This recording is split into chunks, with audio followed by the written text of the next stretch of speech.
पवनदेव ज्यावेळी शेतामध्ये जाऊन ती थकलेली असेल आणि घरी जाता जाता रखरखत्या उन्हामध्ये एखाद्या वेळी एखाद्या झाडाखाली बसावं तिला जर वाटत असेल आणि कदाचित ती त्या झाडाखाली बसली असेल आणि थंडगार हवेने कदाचित तिचा डोळा लागला असेल.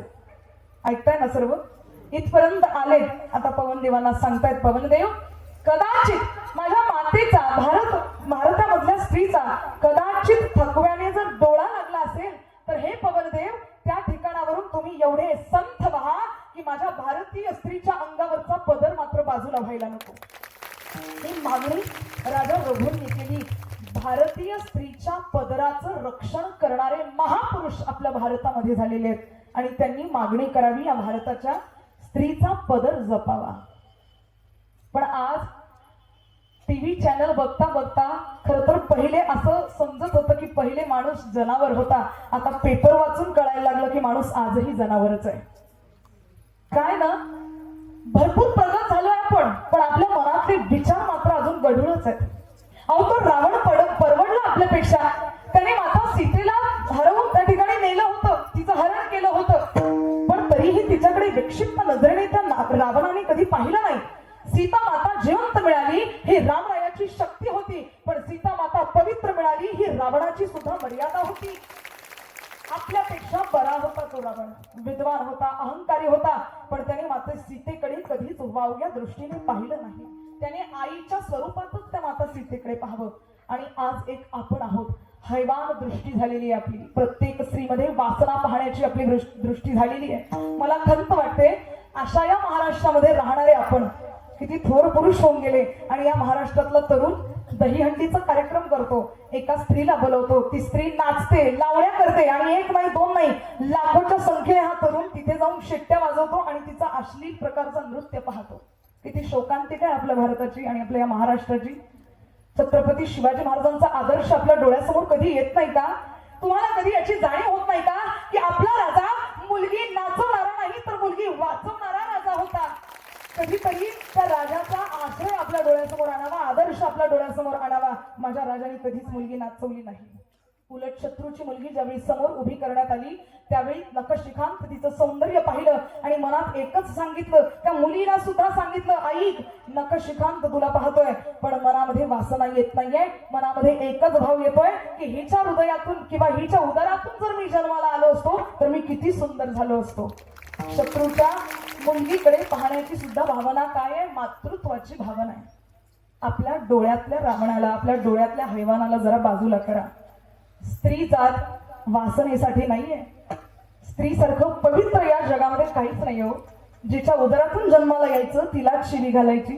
एकमेकांशी बोलताना एवढ्या घाणेरड्या शिव्या करून देतात. या गोष्टी मी याच्याकरता सांगते कारण माझंही कम्प्युटर इंजिनिअरिंग पूर्ण झालेलं आहे आणि मी कॉलेजवर प्राध्यापिका आहे. असंख्य मुलांचा मुलींचा संपर्क येतो. मुलं एवढ्या घाण शिव्या देतात.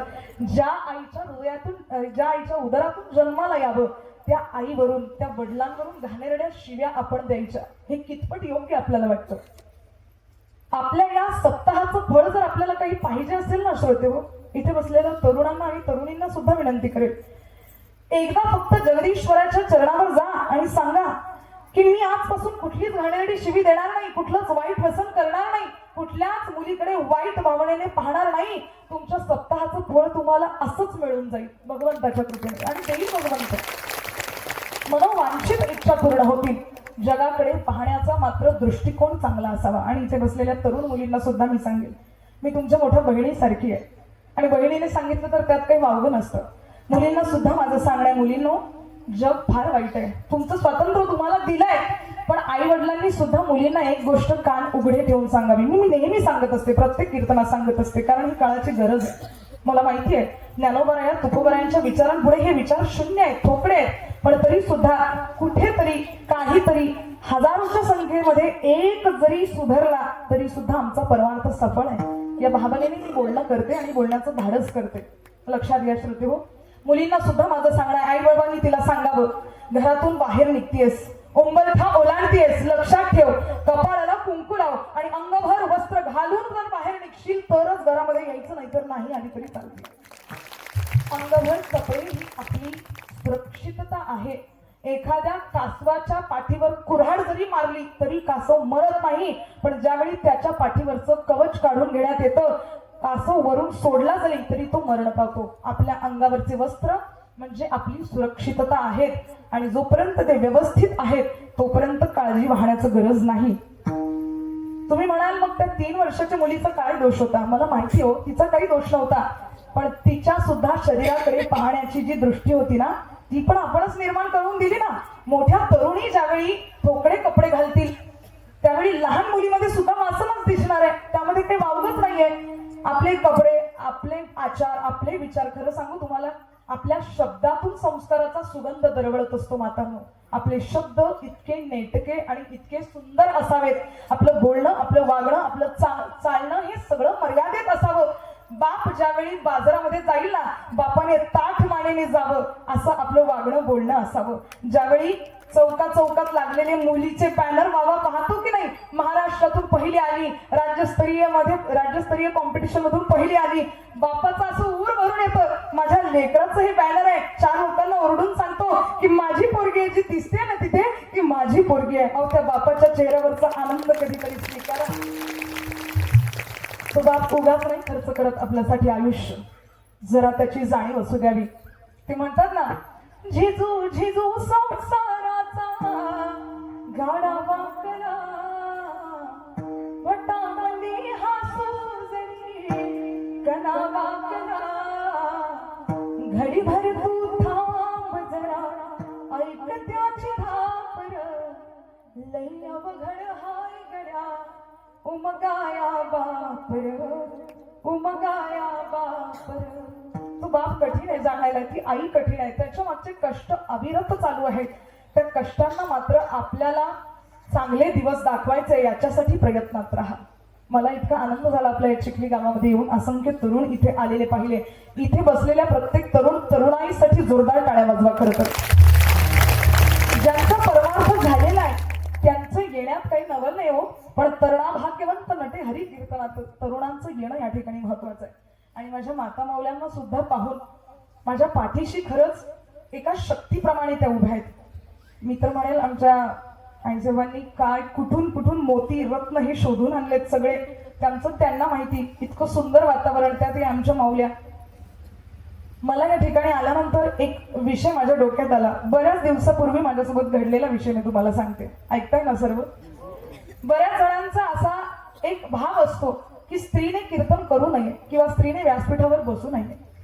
मुळात हा चर्चेचा विषयच नाहीये, गौण विषय आहे हा. ज्यांच्या मनात स्त्रीने कीर्तन करू नये हा भाव येतो ना, त्यांनी एकदा आईसाहेब मुक्ताबाईला आठवावं, आईसाहेब जनाबाईला आठवावं. पण जाऊ द्यात, याही गोष्टी जाऊ द्यात. आजच्याच भाषेमध्ये मी तुम्हाला सांगते, मला सुद्धा पूर्वी एका मुलीने विचारलं होतं, मुलाने नाही किंवा माणसाने नाही, एका मुलीने, काय ना, स्त्री जात अशी आहे, समोरची जर स्त्री समोर जात असली तिला मागे ओढणारी आहे. कधीतरी अशा स्त्रिया एकत्र येतील आणि आपल्या धर्माचं कार्य करतील असं वाटत नाही खरं तर, कारण स्त्री जात कधी कधी मागे ओढते.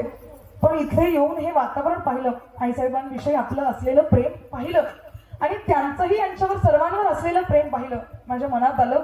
त्या मुलीने मला विचारलं होतं की तेजस्विनी, कीर्तन करण्याचा अधिकार मुलीला नाही आहे, कीर्तन किंवा कथा करण्याचा, व्यासपीठावर बसण्याचा अधिकार मुलीला नसताना तू कशी काय बसते?